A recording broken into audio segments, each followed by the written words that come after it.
जाने क्या है माँ तारा और बामा खेपा का रिश्ता, क्यों प्रसिद्ध है तारापीठ।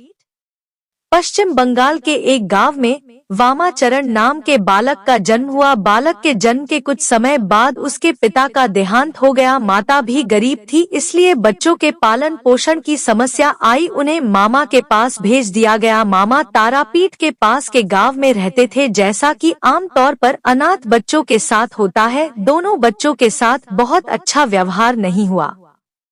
धीरे धीरे वामाचरण की रुचि साधु संगति की तरफ होने लगी। गांव के मशान में आने वाले बाबाओं की संगत में रहते हुए वामाचरण में भी देवी के प्रति रुझान बढ़ने लगा। अब वह तारा माई को बड़ी माँ कहते और अपनी माँ को छोटी माँ। वामाचरण कभी श्मशान में जलती चिता के पास जाकर बैठ जाता, तो कभी यूं ही हवा में बातें करता रहता। ऐसे ही वह युवावस्था तक पहुंच गया। उसकी हरकतों की वजह से उसका नाम वामाचरण से वामा खेपा पड़ चुका था। खेपा का मतलब होता है पागल, यानी गांव वाले उसको आधा पागल समझते थे। उसके नाम के साथ उन्होंने पागल उपनाम जोड़ दिया था। वे यह नहीं जानते थे कि वस्तुत कितनी उच्च कोटि का महामानव उनके साथ है।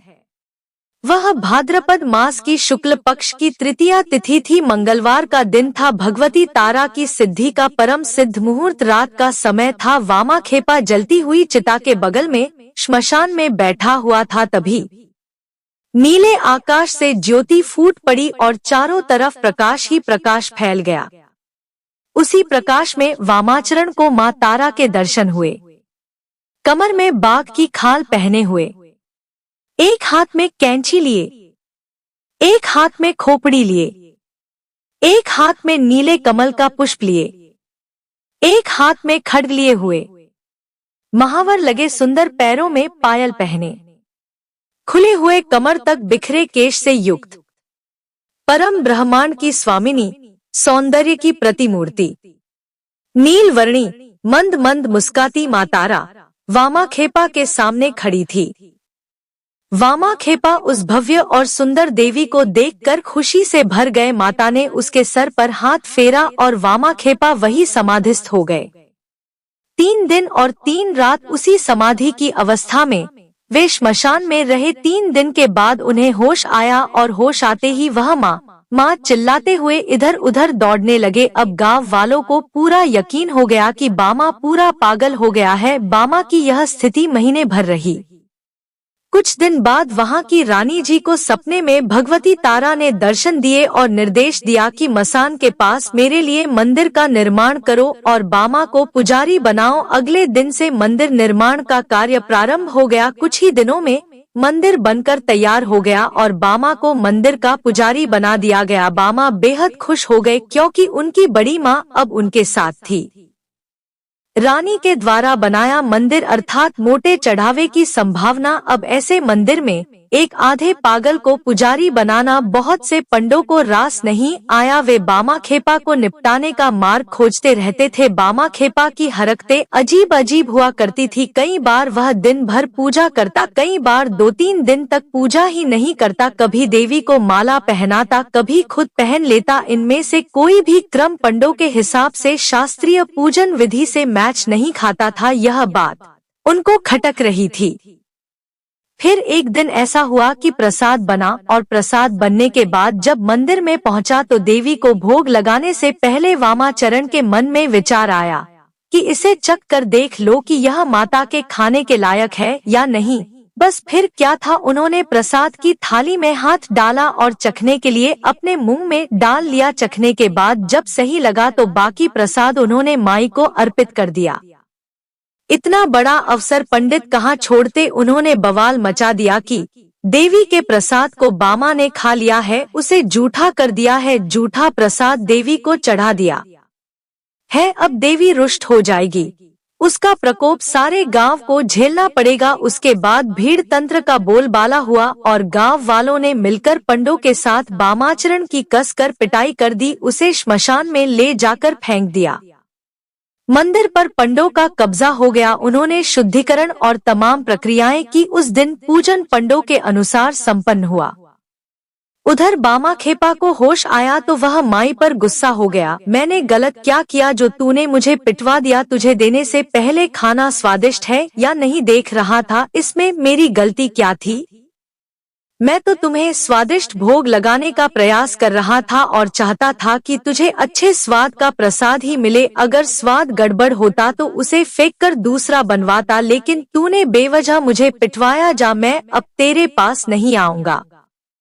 मसान घाट पर बैठकर बामाचरण ने माँ को सारी बातें सुना दी और वहाँ से उठकर चला गया जंगल की ओर। जंगल में जाकर एक गुफा में बैठ गया। यह स्थिति बिल्कुल वैसे ही थी जैसे अपनी माँ से रूठकर बच्चे किसी कोने में जाकर छुप जाते हैं। बामाचरण और तारा माई के बीच में माँ और बेटे जैसा रिश्ता था। यह रिश्ता बिल्कुल वैसा ही था जैसे एक अबोध शिशु और उसकी माँ के बीच में होता है। अपने शिशु की व्यथा तारा माई को सहन नहीं हुई। उसी रात रानी के स्वप्न में माई प्रकट हुई। क्रोधित माई ने रानी को फटकार लगाई, तेरे पंडों ने मेरे पुत्र को बुरी तरह से मारा है। मैं तेरा मंदिर छोड़कर जा रही हूँ। अब तुझे और तेरे राज्य को मेरा प्रकोप सहना पड़ेगा। अगर उससे बचना चाहती है तो कल के कल मेरे पुत्र को वापस लाकर मंदिर में पूजा का भार सौंप, वरना प्रतिफल भुगतने के लिए तैयार रह। एक तो तारा माई का रूप ऐसे ही भयानक है, क्रोधित अवस्था में तो सीधी सरल माता भी काली से कम नहीं दिखाई देती। क्रोधित माई का स्वरूप व्याख्या से परे था। रानी हड़बड़ाकर पलंग पर उठ बैठी। रानी के लिए रात बिताना भी मुश्किल हो गया। उसने सारी रात जागकर बिताई।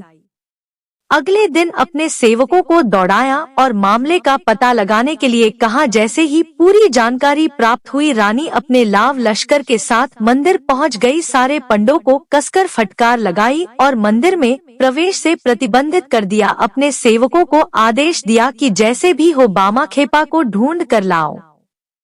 अब सारे सेवक चारों तरफ बामा खेपा की खोज में लग गए। एक सेवक को गुफा में बैठा हुआ बामा खेपा मिल गया। बड़ी मनोबल के बाद भी वह नहीं माना तो सेवक ने जाकर रानी को बात बताई। अंततः रानी खुद गुफा तक पहुंची।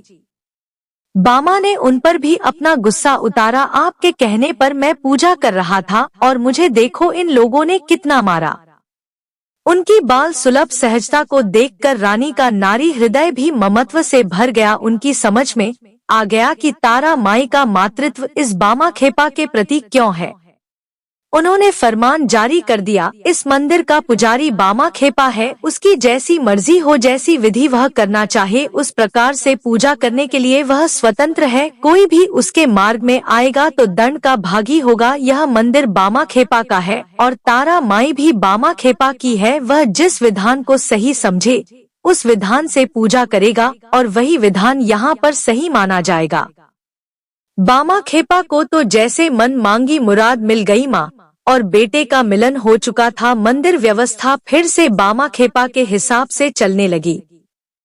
ऐसा माना जाता है कि तारा माई खुद बामा खेपा के हाथ से प्रसाद ग्रहण करती थी। ऐसे अद्भुत ढंग से बामा खेपा तारा माई के पूजन करते जिसका कोई नियम नहीं था। कभी सुबह 4 बजे पूजा चल रही है तो कभी दोपहर 12 बजे तक पूजा प्रारंभ नहीं होती। कभी रात भर पूजा चल रही है तो कभी पूरे दिन भर मंदिर की ओर बामा खेपा के दर्शन ही नहीं होते थे। उनकी पूजन विधि लोगों को पसंद नहीं थी, लेकिन उनके पास कोई उपाय नहीं था, क्योंकि रानी का फरमान था। बामा खेपा अपनी मस्ती में जीते थे और लोग उन्हें नीचा दिखाने का रास्ता खोजते।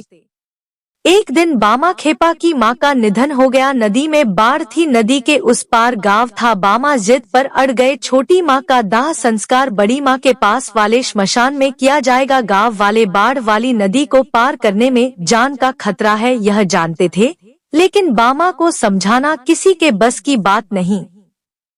नाव वाले से बाबा ने देह को नदी के पार पहुंचाने की बात की। नाव वाले ने साफ इनकार कर दिया। बाबा ने नाव देने के लिए कहा। नाव वाला हाथ जोड़कर बोला, बाबा यही मेरे जीवन का सहारा है। अगर बाढ़ में यह बह गया तो मैं घर कैसे चलाऊंगा। बामा के चेहरे में रहस्यमयी मुस्कान बिखर गई, जैसे उन्होंने कोई निर्णय ले लिया हो। उन्होंने अपनी माता के शव को उठाया और खुद नदी पर चलते हुए इस पार पहुंच गए। गांव वाले आंखें फाड़े उस दृश्य को देखते रह गए। बामा की इच्छा के अनुसार ही उन्होंने माई के मंदिर के पास वाले श्मशान में अपनी मां का दाह संस्कार संपन्न किया। मृत्यु भोज के लिए आसपास के सारे गांव में जितने लोग हैं सभी को निमंत्रित करने के लिए बामा खेपा ने अपने घर के लोगों और आसपास के लोगों को कहा। सब इसे बामा खेपा का पागलपन समझकर शांत रहें। जिसके पास 2 वक्त की रोटी का पता नहीं, वह आसपास के 20 गांव को खाना कैसे खिलाएगा, यह उनके लिए कल्पना से भी परे की बात थी। जब कोई भी निमंत्रण देने जाने को तैयार नहीं हुआ तो बामा खेपा अकेले निकल पड़े। उन्होंने आसपास के 20 गांवों में हर किसी को मृत्यु भोज के लिए आमंत्रित कर लिया। सारे गांव वाले यह देखने के लिए तारापीठ पहुंचने लगे कि देखा जाए यह पगला किस प्रकार से इतने सारे लोगों को मृत्यु भोज कराता है। गांव वालों की आंखें उस समय फटी की फटी रह गई जब सुबह से बैलगाड़ियों में भर भर कर अनाज सब्जी आदि तारापीठ की तरफ आने लगी। बैलगाड़ियों का पूरा एक काफिला मंदिर के पास पहुंच गया। अनाज और सब्जियों का ढेर लग गया। जो लोग आए थे उन्होंने खाना बनाना भी प्रारंभ कर दिया। दोपहर होते होते सुस्वादु भोजन की गंध से पूरा इलाका महक रहा था। प्रकृति भी अपना परीक्षण कब छोड़ती है। आसमान में बादल छाने लगे। प्रकृति ने भी उग्र रूप धारण कर लिया। बिजली कड़कने लगी, हवाएं चलने लगी और जोरदार बारिश के आसार नजर आने लगे। बामा खेपा अपनी जगह से उठे और जिस जगह पर श्राद्ध भोज होना था उस पूरे जगह को बांस के डंडे से एक घेरा बनाकर घेर दिया।